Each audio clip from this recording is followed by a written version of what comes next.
We don't need to be satisfied just to survive. To thrive is really an intention.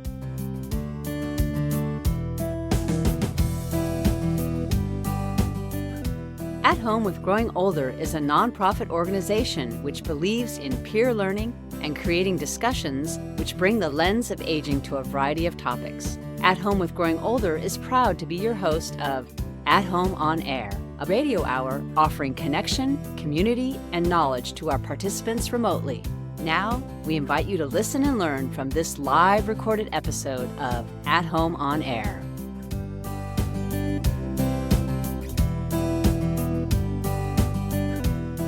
Welcome to At Home on Air. My name is Susie Stadler. I'm an architect and also the executive director of At Home with Growing Older. We're an interdisciplinary learning community on aging founded in 2009. Our goal is to bring people together from all different disciplines in conversation with the goal to improve the experiences of later life. Our host is board member Marcy Rogo. Marcy was able to coax Helen Dennis into joining us in this conversation. Helen invented and founded the movement of renewment, a new way of thinking about retirement 19 years ago. So without further ado, Marcy and Helen, thank you again so much for joining us. We're all looking forward to renewment. Thank you. Thank you, Susie. And I know you're all looking forward to hearing Helen, but I must give her a proper introduction. If you don't know Helen Dennis, this is a very special person in our aging world. She's nationally recognized as a leader in issues of aging and the new retirement with academic, corporate, and nonprofit experience. She's received awards for teaching at USC's School of Gerontology and for her contributions to the field of aging, the community, and literary arts. I can say from personal experience, if you've gone to a conference about aging and you haven't seen Helen, then you probably weren't there. She's the editor of 2 books, including Project Renewment, which we're going to talk about, and the author of over 100 articles, frequent speaker and weekly syndicated columnist on successful aging for the Southern California News Group, reaching 1.6 million readers and publishing over 900 columns. She's assisted over 20,000 employees to prepare for the non-economic aspects of their retirement. Helen is the co-author of the LA Times bestseller, as we said, Project Renewment, the first retirement model for career women. And she's been recognized by PBS Next Avenue as one of the nation's 50 influencers in aging. So not too much, just kidding. That's quite the bio, and I'm very excited she's here. Marcy, I want to thank you. I want to introduce my co-author and co-founder, Bernice Bratter. She has been my co-conspirator for 20 years on everything we've done in renewment. So as we speak, I may defer and ask Bernice if she has any comments. Yes, absolutely. And welcome, Bernice. We're really excited to have you here as well. Great. So let's jump into renewment. For those that don't know what the word renewment came from and what the project is, what is it and why did you start this? Let's start with the reason why. This is 20 years ago, when we figured out about 10 million boomer women probably had careers that were meaningful to them beyond money. It was really the first time so many career women were identifying themselves with their role, and people identify themselves that way. But I think the most important is we had no role models. Maybe we had Madeleine Albright or maybe Mary Kay. I can't really identify with either, but most of the role models were male. And most of them are financially based. So we can say it was a need, but let me tell you a story about really how it started. Bernice calls me. She had just retired, her second retirement as executive director. She was at the time at the Women's Foundation. Bernice calls me in my area's retirement, and she says, Helen, is there anything done for women who feel passionate about their work, really strongly, about the next 20 to 30 years? Because she said, I think I'm having a hard time. I said, Bernice, we are not even on the radar. No one is thinking about us. So Bernice says, well, let's have lunch and see if there's anything to talk about. That was a 4-hour lunch. So Bernice says, well, why don't you invite some like-minded women? I'm going to do the same and see if there's something here. That was a 4-hour dinner. We've been meeting for 20 years. But we proceeded to meet once a month to talk about issues of transition and change, from something that you were passionate about, your meaningful work, to this thing called retirement for the next 20 to 30 years. We had no intention of growing. We didn't really have an intention of writing a book. And we transcribed our conversations for the first 5 years. During that time, other women, particularly on the west side of Los Angeles, said, I hear you have this interesting group of women. Can we join? It's hard to join in the middle of a group. We said, we'll help you start a group. Well, that was group 2. Now there are about 40 groups throughout the country, some meeting anywhere from 2 years to 20 years, that meet on a regular basis to talk about transition and change. So that's how it started. Let me just give you a few more facts. So what actually is renewment? We didn't like the word retirement. So we made up a word and said renewment. It's a cross between retirement and renewal. It is not a traditional support group, but it is supportive. We did not want to launch a membership organization. Both Bernice and I have had a lot of experience in that. We just wanted a movement, a forum, a conversation. And essentially, Renewment is a forum, a conversation group that is somewhat structured, that talks about transition and change, and initially from work to retirement. I have much more to say about it. If you want more, if you want to interject a question, I'm happy to do that, or I can continue. Please continue. Yeah. Any high points or even low points over the last 20 years? So high points is that it's grown virally. We did not market this. It's word of mouth, number one. Number two, we're not sure how many groups are actually meeting, because we want people to take ownership. You own your own group. This morphed into a book. We inadvertently got some press from the LA Times and Time Magazine Online. The CEO of Scribner, which is a sub of Simon & Schuster, read the article, found the journalist, and they called us and they said, we'd like you to write a book. And we said, we can do that. 18 months later, we gave them a manuscript. And in the book, there are 38 essays that are based in part on our conversations. And the last part of the book is like a curriculum. It's turnkey operation, questions, resources, how to form a group, etc. So it emerged as a book, which, to our shock and surprise, ended up on the LA Times bestseller list. Amazing.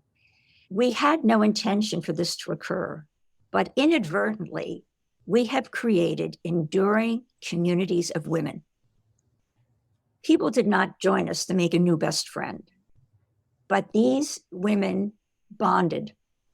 They are celebrating together. They're now traveling together. They're supporting each other. They're driving one another to a chemotherapy appointment if needed. So we've created these communities of women. And I think this is so important in today's age because we need community. And even if you have a spouse or partner or have children, you can't always depend on them. That's kind of an executive summary of Renewment, and it continues to grow. There's another part of this, and I don't want to preempt your questions, Marcy. No, please go on. So now let's go to the pandemic.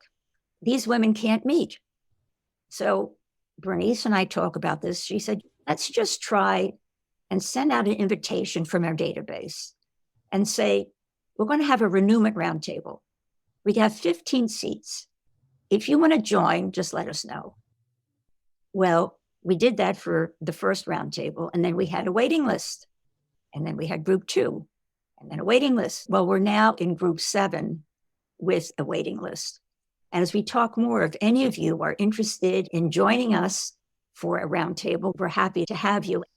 In the roundtable, what I didn't talk about is the content. Let me go back to the original model of Renewment. The intention is for women to take their creative energies and goals and translate that into something else, into the next chapter that's as meaningful, if not more meaningful, than their work. Okay, so that's the original. But something very interesting has happened. Because these groups now are meeting for almost 20 years, different age groups are talking about different things. So maybe in your late 50s, 60s, it's about the transition from work to retirement. Who am I without my business card? What does productivity mean? What if he retires first? Okay.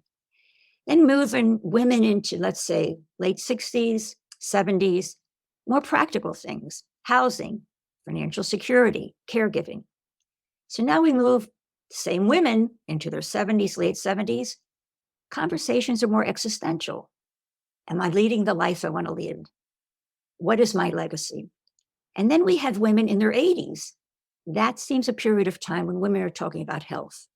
If we step back and say, now what have we actually done? Because this has been organic, grassroots, bottom up. We inadvertently have created a platform for career women to support them through transition and change for a lifetime. You don't graduate. Transition and change happens all the time, and particularly during the pandemic. There's lots more to tell you, but let me stop there. And if I can just defer a moment, Bernice, do you want to add anything to that? You covered it so well, Helen.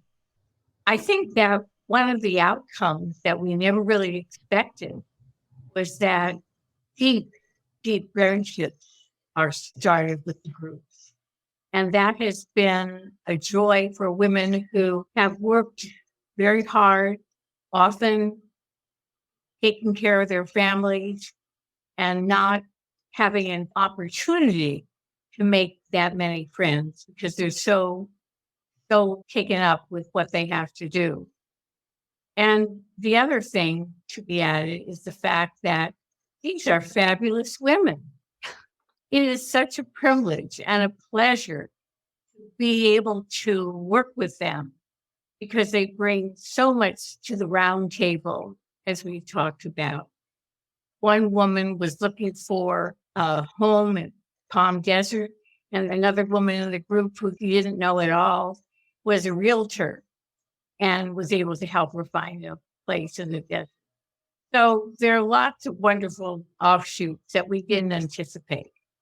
Great. Thanks, Bernice. Definitely want to hear more anecdotes later. I do think we should, at this point, talk about the men because we have been talking about these amazing women. Why would there be a difference in groups for men and women? And I guess you can talk about that based on, I know, your experience with male groups as well. Are men getting to be involved with Project Renewment? Are they doing their own thing? Tell us about the wonderful men. I've worked with 20,000 employees in an educational, not a clinical setting, on the non-financial aspects of retirement. Men go about this differently. Women, it's sexist, I'm going to say it, in general, talk more and get to the issues a little quicker. We don't want to diminish opportunities for men, but it takes maybe a little bit more effort. We work with a group called the Life Transition Group. This is a group of about 25, 35 men, successful, who started similar to us, two advertising executives on the bike trail in Redondo Beach, who love their work and say, oh my goodness, what are we going to do with our lives? They formed this group called the Life Transition Group. They're highly organized, far more structured than Renewment.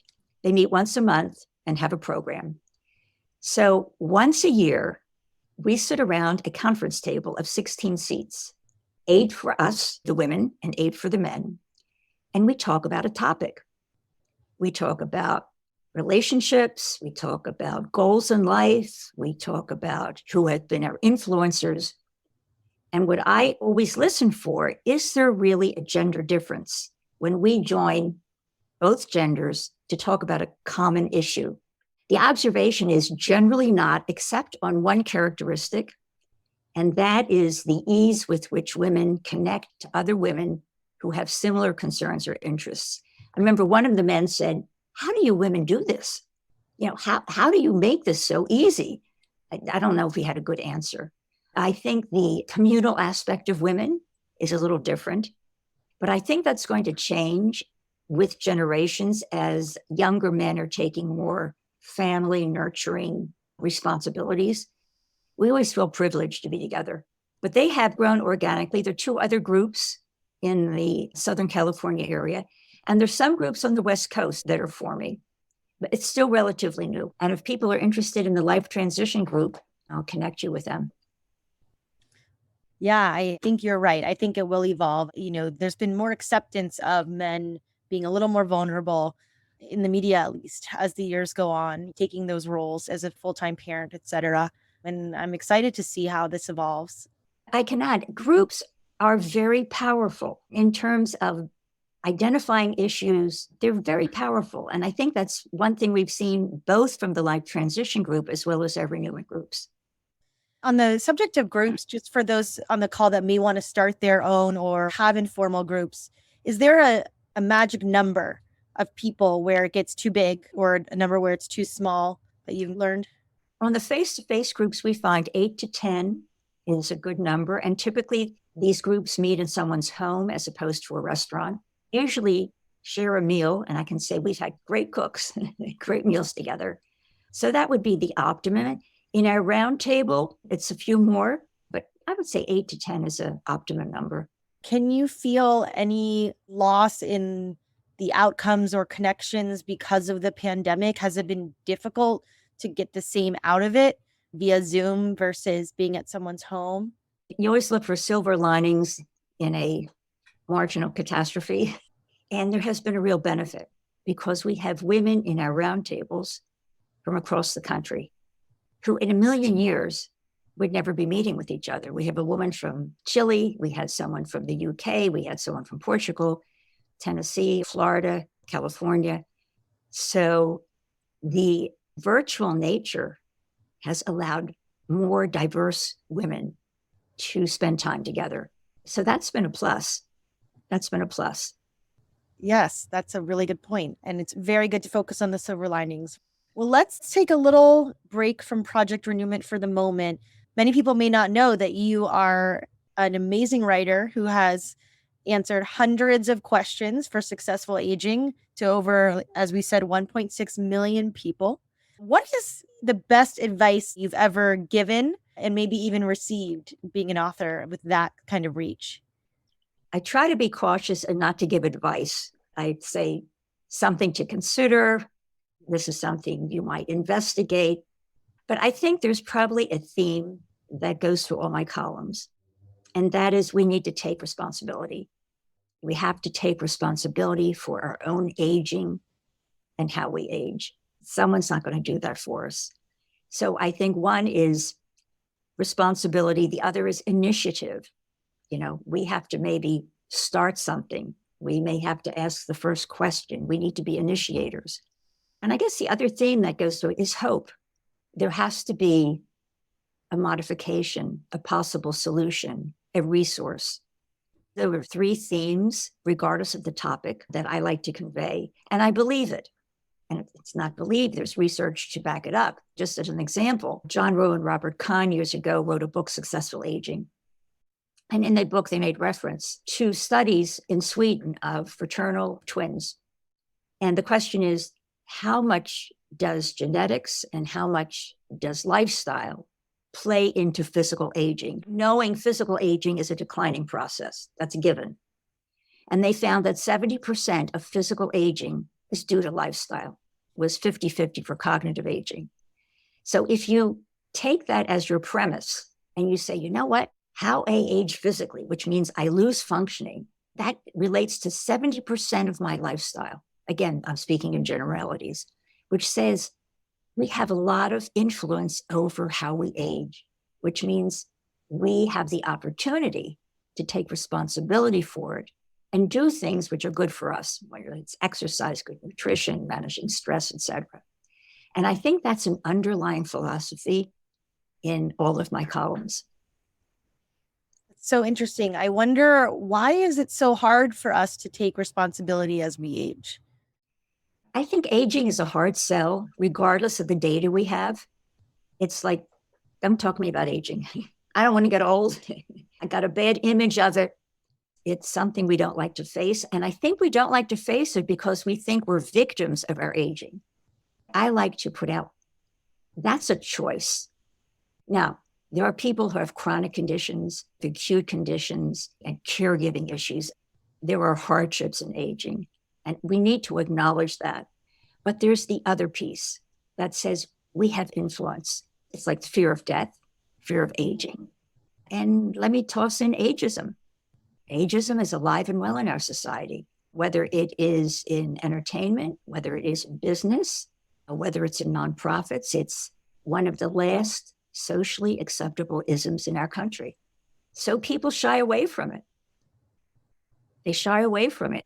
Part of my responsibility in these columns is to say, don't shy away from it, grab a hold of it and make it work for you, regardless of the question.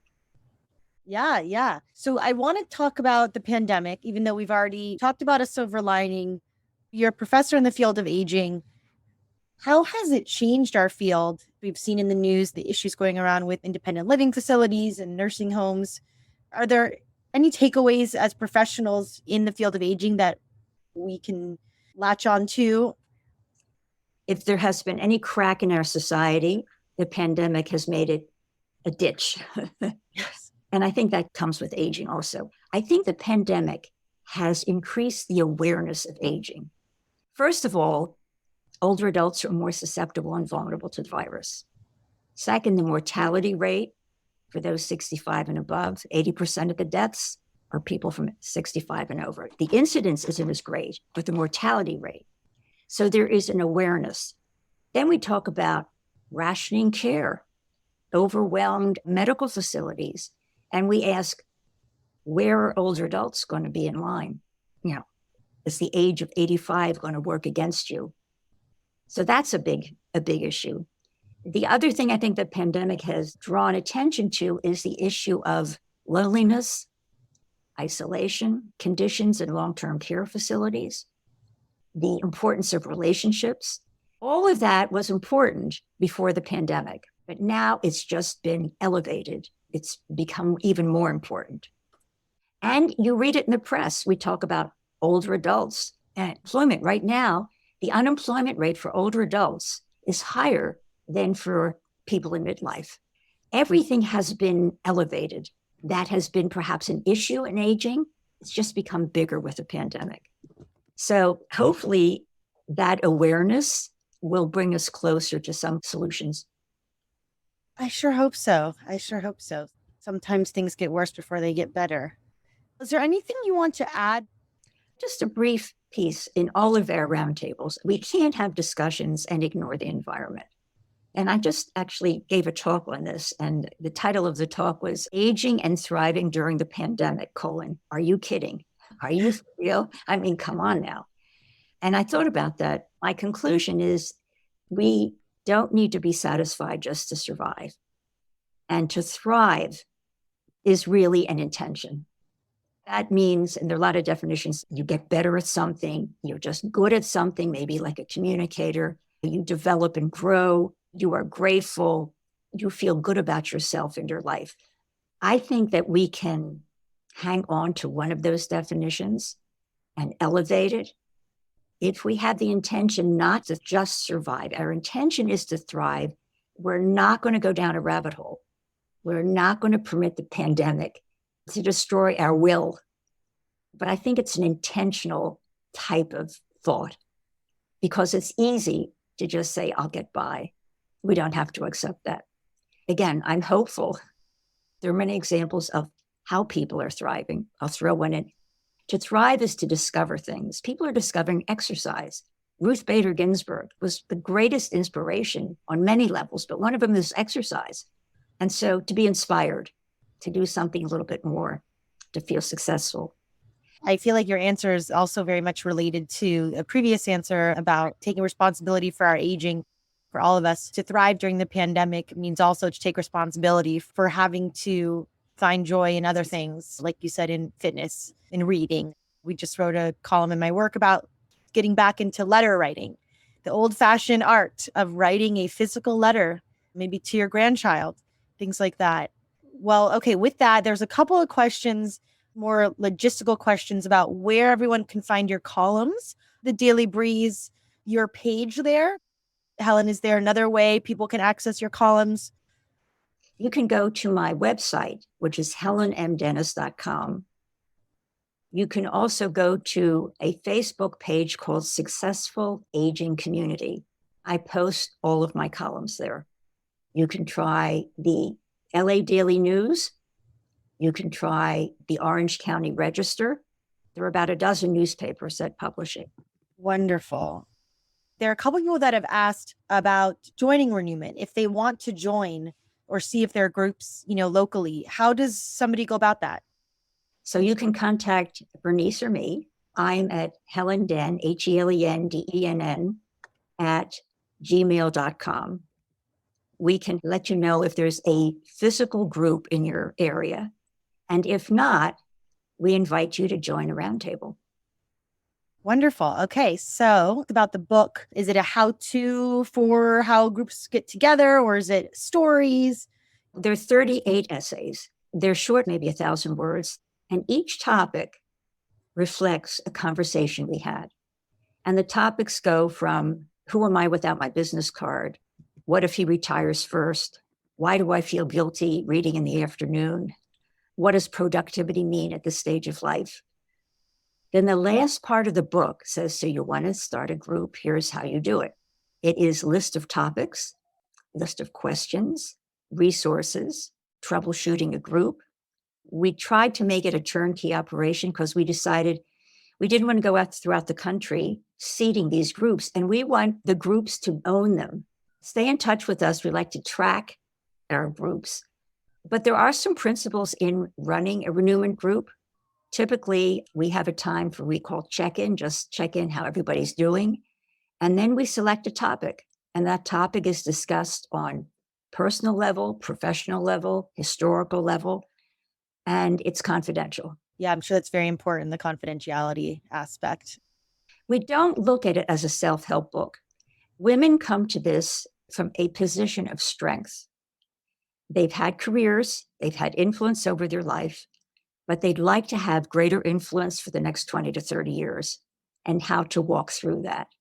So we don't fix people. If there's a really serious issue, we suggest getting some other type of communication or help. People come here from a position of strength to create the best future they can. And I should add, the giving back is a very important component. Marcy, you mentioned joy, but giving back, having a sense of purpose, reason to get up in the morning, feeling worthwhile, et cetera, all are parts of that joy, if you will. Absolutely. Thank you. Highlighting what's changed over the last 19 years. Has everything gotten easier, or are there some things which have also become harder? I think moving along the life course, some of the issues can become more complex. We start off this transition from work to retirement. Well, toss in now maybe some health issues, maybe some economic issues, maybe some relationship issues. There is the notion later life is not as dynamic as earlier life. Well, it's more dynamic. There's more stuff going on. So I think that has changed. And again, different issues arise at different life stages. But the good thing is that the Renewment platform can handle all of it. Glad to hear that. Has technology becoming mainstream made life more difficult for people, more challenging? Actually, the technology has made it easier, particularly in Southern California. If you live on the west side of Los Angeles and you have a meeting in Santa Monica and it's called for 5 o'clock, it's going to take you 2 hours to get there. And you likely will not go. Although, the virtual cannot take the place of face-to-face, but it allows people actually to connect in the next best way. So I think technology has helped. Our board president did mention that this is a great example of being able to reach people in different places. So Helen, we usually wouldn't get you on one of our forums because you might not be in the area. Helen, are you familiar with the research of Professor Becca Levy? Having a positive attitude about aging can result in us living 7.5 years longer. I am, and it's very powerful. The notion of purpose and a positive attitude has physical implications. Those without it have an increase in high blood pressure, heart disease. We know it's important, but somehow when we draw attention to the fact it's really unhealthy, it might kill you, it gets a little bit greater attention. Here's the hard part. How do you find it? Also, I think at least my generation was not socialized to the notion of purpose. When you went to school, no one said, well, Does it fulfill your heart space? I mean, do you really feel this is a purposeful endeavor? You're going to be good at it.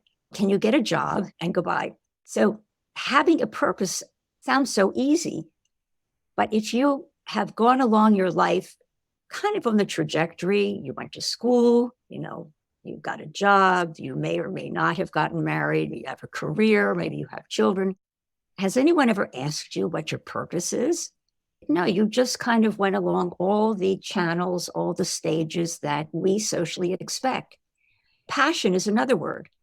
Find your passion. Who talked about passion in our education, in our post-education? So these, I think, are contemporary concepts, if you will. They're old concepts, but contemporary in terms of relevancy. And it takes a little work to say, this really is fulfilling for me. I feel truly passionate about X and I can do something. It takes some thought. That is a conversation for a renewment group. That's precisely it. What's so interesting to me personally about that is I'm in a generation that was told, go towards what you're passionate about and your job is your purpose.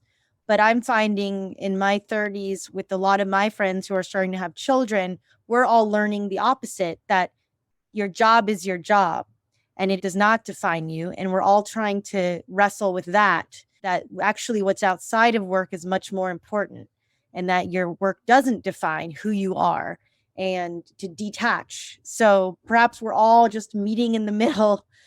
Yeah, I think it's generational. That certainly wasn't the boomer and silent generation MO. I mean, you just worked very, very hard. And I think that's why the transition can be so difficult, because the identity was all work. And I think your generation may have it easier because they defined themselves away from work at a much earlier life stage.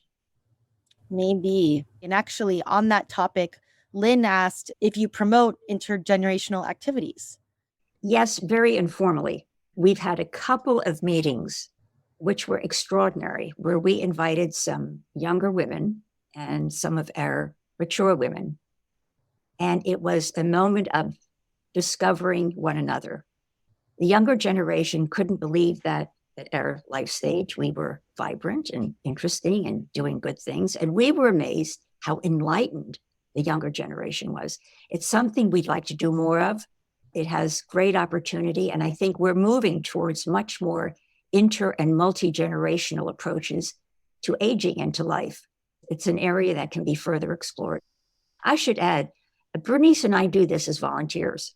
So whatever else we do in our life, we take care of renewment.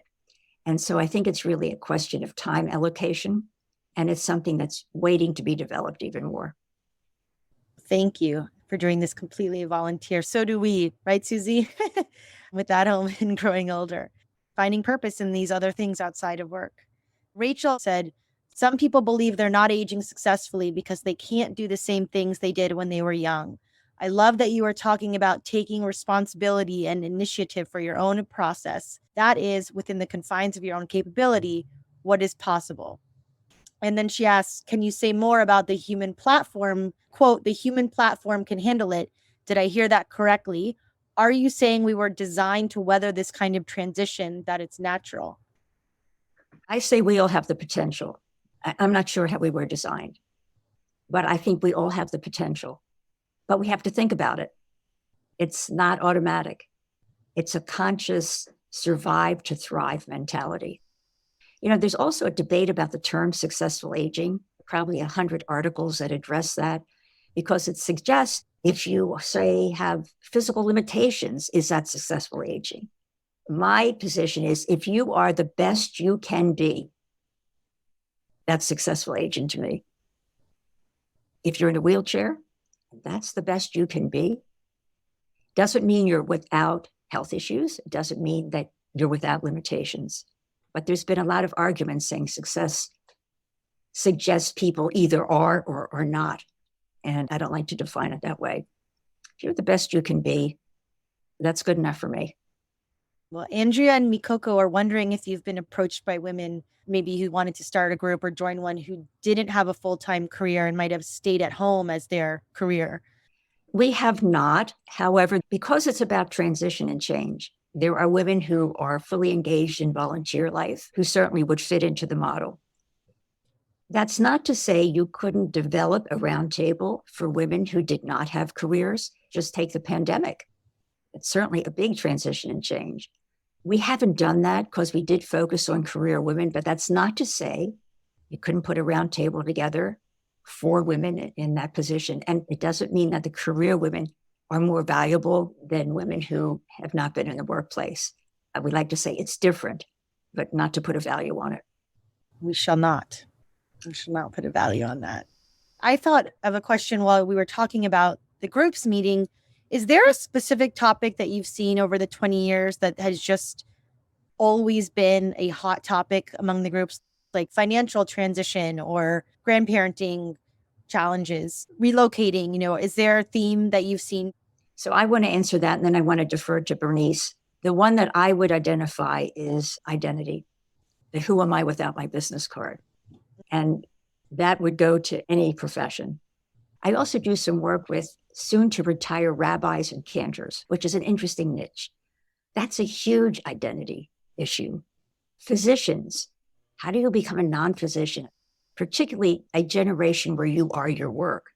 So I would say identity is a really big one, but I want to defer to Bernice. Well, I think identity is absolutely the one, but also purpose and meaning in life seems to be something that is across the board for everyone. Purpose and meaning. And again, these are not typical conversations. What these forums do is provide the environment where you can have these conversations. We've done a few surveys about the impact. The renewment experience has made a difference in people's lives. We meet fabulous women, but beside that, that's the reason we keep going at this. Makes a difference. And how often do the groups meet? Typically, it's once a month, but now our group, which is now into 20 years, is meeting every other month. But most of them, it's once a month. There is a group that recently formed, and particularly during the pandemic, they're meeting every week. And I should add, every group is different. We have one group that has a lot of highly organized, high-level leaders, if you will, and they run their group like a corporate retreat. They have stickies, they have a flip chart and homework, and it's working beautifully. There are others that say, we had a topic that we decided, but this week, we don't think we want that topic, so we want to change topics. Is that okay with everybody? Each group reflects the personality of the women who are part of it. And again, there is a structure, but how you interpret it is up to you. I like that. I like that there's a whole spectrum and that each group sort of falls into what works for them. Another question, do groups support second careers? Yes, very much so. It does support second careers and also giving back engagement. We do have a woman who had a horticulture business and she took some acting classes. We have a woman who was an executive director who became a pretty well-established professional photographer. The definition of success is not defined by a value of what you do next. The definition of success is if what you move to is meaningful and right for you and you found it. Now, it could be a photographer, it could be an actress, it could be a docent at the museum in our roundtables. We find people incredibly active in getting out the vote and texting and letter writing and calling at a very high level with great intensity and passion and purpose. Can you just repeat that, the definition of success? Rather than putting a value on it, success is if you find what's important to you and you're doing it and it's fulfilling and it's meaningful, that's successful. It could be taking care of yourself. It could be fitness. But if that's it, we say, glad you found it. Godspeed. And for another person, it could be back to work part-time. Or another person may be taking care of aging parents. That's really an important piece and meaningful. So success is very subjectively defined. It's the extent that it's meaningful, fulfilling to the individual. Wonderful. Hopefully somebody wrote that down. I don't know if this question will work generationally, but has there been any ask for those people who don't identify as a certain gender to want to join a group? Just curious. That hasn't happened yet, but I think it's a good question. One of the things we would like is to have greater diversity. We have some representation from other backgrounds, but not sufficient. We have a list of things to do to fully expand renewment. That's one of them. Thank you for sharing that and for being honest. I would guess that a lot of us in our professional and personal groups are also struggling with the same thing. It's important to keep bringing that up so that we can feel safe sharing, and it will allow us all to make changes in how we recruit and how we mirror ourselves. We at Home with Growing Older also want to welcome and be more inclusive with others who represent different demographics. So we all have that in common. Helen and Bernice, thank you so much for joining. This has been very enlightening for me. I hope for everyone else as well. And if you feel so inclined and want to donate to At Home with Growing Older so we can continue these sorts of programs, please do. But just wanted to also thank Helen for some wonderful takeaways. One of them, which stays with me, is that we don't need to be satisfied just to survive. To thrive is an intention. And I think that's a really good one. Thank you so much. And thank you for the gracious invitation. Wonderful to be with you.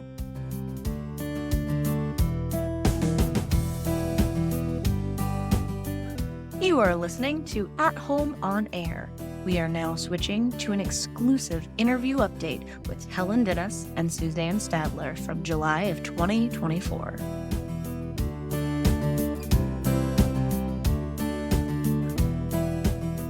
Back in 2020, we didn't have a podcast. So now we have a really timely update of this conversation, which was nearly 4 years ago.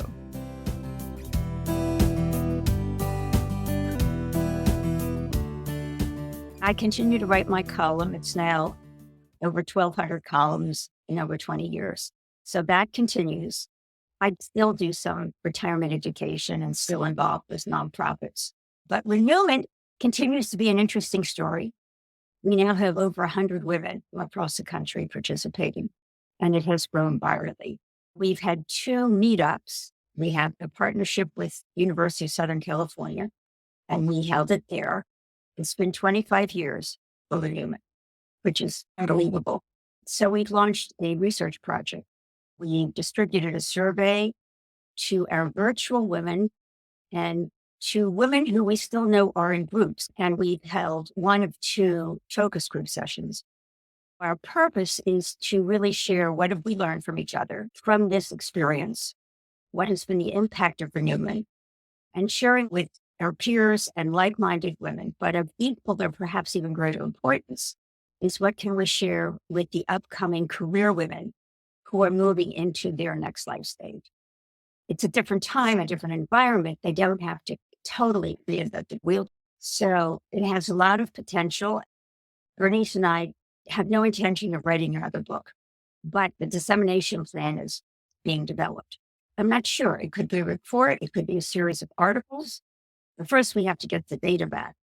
So that's kind of the next chapter to really say, now take stock. Because we've always felt that renewment is for us, but it is for others. What can we do to contribute to a body of knowledge that is useful? The book was the first one in giving back. So this will be the second piece. It's beautiful, Helen, and congratulations. Thank you for doing this for the next wave of people who are starting to think about how they want to live this phase of life. Looking around, I feel like the age people start thinking about this has shifted, partially because they have seen their parents growing older and have learned from this experience. So I think that this next generation, women in their 40s, 50s, who are partially caring for their older parents are already much more aware and thinking about how they want to live this phase of life, which also has an impact on how they currently live. I'm just curious if you agree with this and if you see this also in your work? I think there's a greater awareness of financial security and insecurity. We know the number of people in their 40s and 50s that have no retirement savings. They're looking at that, and then they're looking at the costs, both financially and from a human resource perspective, of caring for older parents, siblings, partner, and they're concerned. I think they're worried. Cost of living goes up, children come back to live with you, unexpected expenses, healthcare, rents, mortgages. So I think there's a greater level of concern and insecurity. And hopefully that's a motivator. But sometimes it's hard to catch up. The longer you wait, the harder it is. I would agree with you. I think there's an increased awareness. And also aging it's in the news. We cannot get away from aging. Sometimes in good ways and sometimes in not so good ways. Aging is a hot topic. Not only will I have enough money, but your timing. Aging has really taken the front page. Isn't this amazing how this has changed in the last 10 years? The boomers have aged. We know what's happened. Every wave of the boomers is big news. From when they were born to the diaper industry to preschool, the high schools, we're watching a trajectory. I had a conversation with a friend who was looking for a GI person. They said, you can't get an appointment for 3 months. Maybe everyone's having GI problems. And then he said, maybe it's demographics. I said, you're right. We have a lot more older people. They are having more GI problems. We have the same number of doctors. We don't have enough to serve them. So we're feeling the impact. And I think that plays out with older parents. Now the boomers have older parents. They're in their 80s and 90s. So if we follow the age trail of the boomers, a lot will make sense. Yeah, that's really true and has such a big impact. I'm also curious how this has impacted the notion of renewment, the opportunity to practice renewment. I don't think I've spoken to a woman for whom work has been very important that has not identified with the question of how do I make this change? Now, something interesting, the groups that have met face to face, initially when they met, they were moving towards retirement. Our virtual groups, 85% of the women are retired or moving to retirement or working part-time. So it's a different cohort. Now, this is a group of women who they're there. They are in the retirement experience. How does that work? Our purpose is to support women, but the other piece is to inspire them. So the inspire piece is really important. But that's a different cohort. So who is studying retired career women? We haven't done a thorough literature research, but it seems obvious. But the other thing, this is really the first time we've had a large number. So it's understandable, but here we are. I'm of the silent generation. I'm just before, which is not silent anymore. That big boom, they're older. I think that's part of it. Yeah, I'm curious if the results of your study will inspire maybe more research. Research on the practical side or applied side of research, information that's going to be useful in people's lives. So part of this project will do that. How is renewment working for you? Has something changed, how you see this in your own life? I would be really interested to hear. I think it has an impact. I am more intentional and more aware of where I place myself in my commitments. Because I could work 80 hours a week. God willing, I will be 84 next month. I am grateful. But I'm saying, wait a minute. Hopefully I have a long, healthy life expectancy, but I want to have a little bit more flexible time. And I did something I've never done. I took a month sabbatical for my column for 22 years, and it's self-imposed. I've had a weekly deadline, 52 weeks a year. No one says I can't take time off. And guess what? All the newspapers did just fine. And my editor republished. He had over 1,000 columns he could look at. So I'm a little bit more aware of where I'm placing myself and looking for more discretionary time because renewment has a lot of potential. It could take a full-time staff and team, but Bernice and I aren't quite ready to go intercontinental on this. Yes. I looked at some of your columns in preparation of our conversation today. It's amazing how many topics you address and how personal they are, but there's always a general takeaway which is really relevant for everybody. In every column, there's a piece of research, a piece of experience, what Mayo Clinic says, what the National Institute on Aging says, reliable sources. So that to me, hopefully differentiates it from a Dear Abby column. Yes, absolutely. I noticed your resources, the National Poll on Aging, etc. Yeah. Pew Research Center. So I guess part of my goal is to bring some of the research to the people. It's great in a report and it's great in a grant. And I really feel that the column is a vehicle for that. It's a great vehicle for it. Yeah, and I must say, I have a wonderful editor. If I don't have a topic, I can say, this week, I think it's important to address XYZ. I went to a conference and some really interesting topics to share, and he's very generous and very kind and very supportive. He's probably very grateful to have you. I started writing a monthly blog on Substack, which is this platform for writers, etc. It's called Something to Write Home About.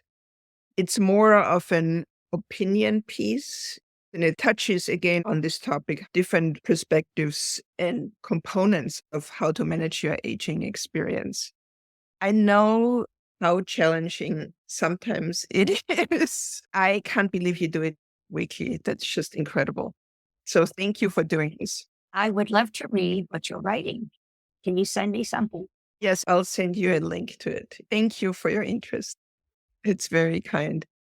One of the things which is part of this whole topic to manage your own aging experience is that in the previous conversation, you said we have a lot of influence over how we age, which means we have the opportunity to take responsibility for it and do things which are good for us, whether it's exercise, good nutrition, managing stress, etc. And I think it's an underlying philosophy in all of my columns. My question related to this is, despite the fact we know what's good for us, including how small adaptations to the home, like putting a safety bar in your shower, the majority of people just don't do it. And, I am included in some of this too. I wonder why. I wonder why we don't do it. We know it's good for us. We know it actually doesn't take that much, and we don't do it. To know is different from to do.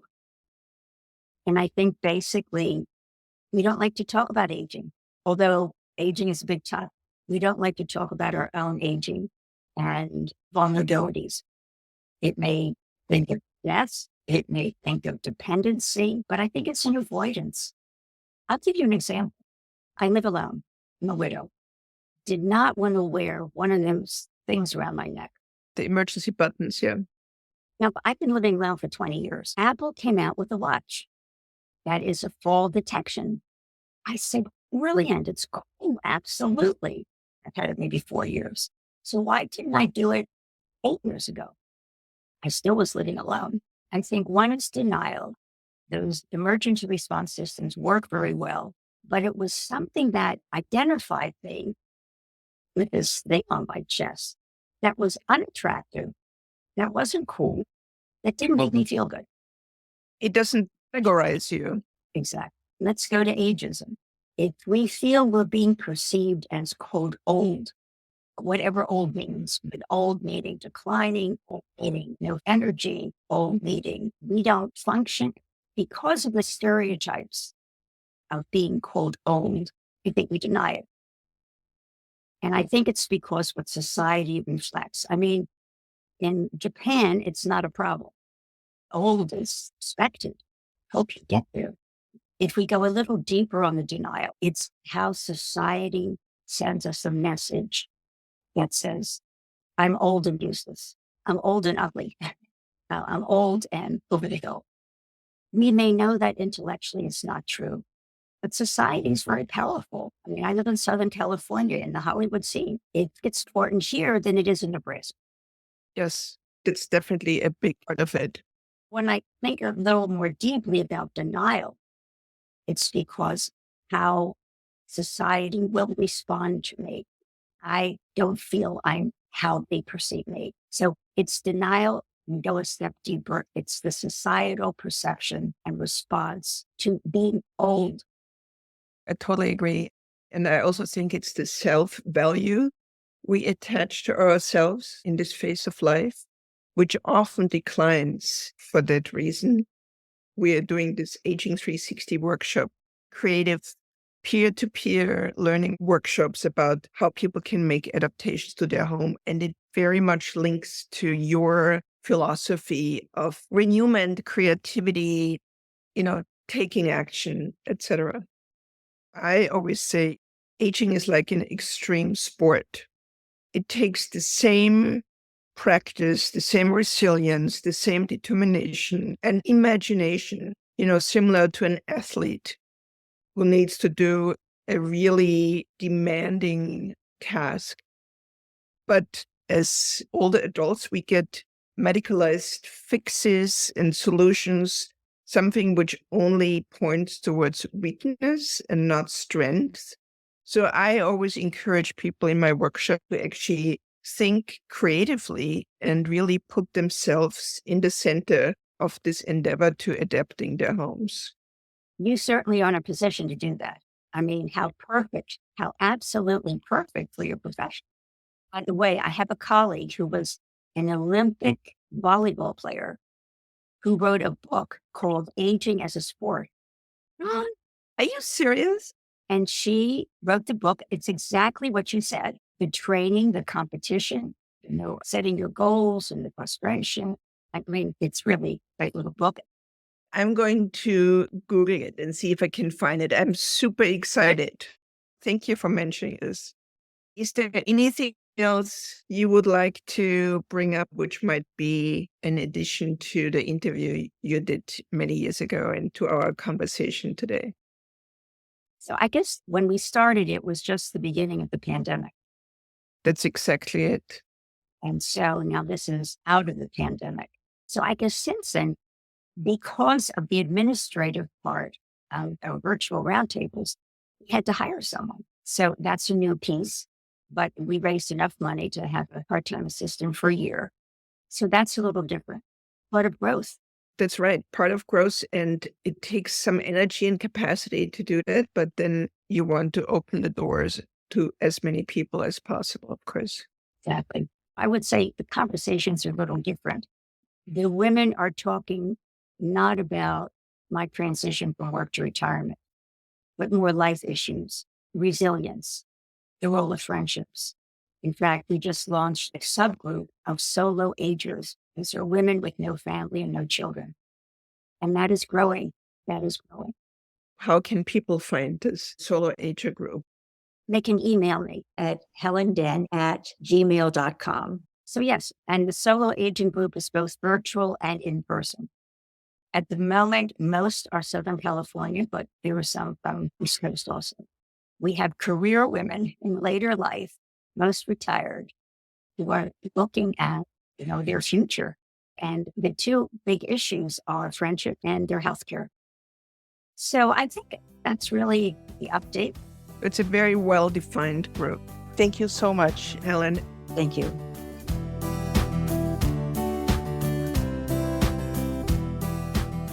This episode of At Home on Air was produced by the At Home with Growing Older team. We could not host these conversations without the generosity of our marvelous and passionate guests and hosts. Thank you for sharing your personal and professional insights. To subscribe to this podcast and for more information, visit us at athomewithgrowingolder.org. Thank you to our sponsors, the Walnut Foundation, a San Francisco family foundation. At Home with Growing Older strives to educate, inspire, and connect people across generations and disciplines to re-envision and improve the experiences of later life. Don't forget to subscribe and tune in for the next episode.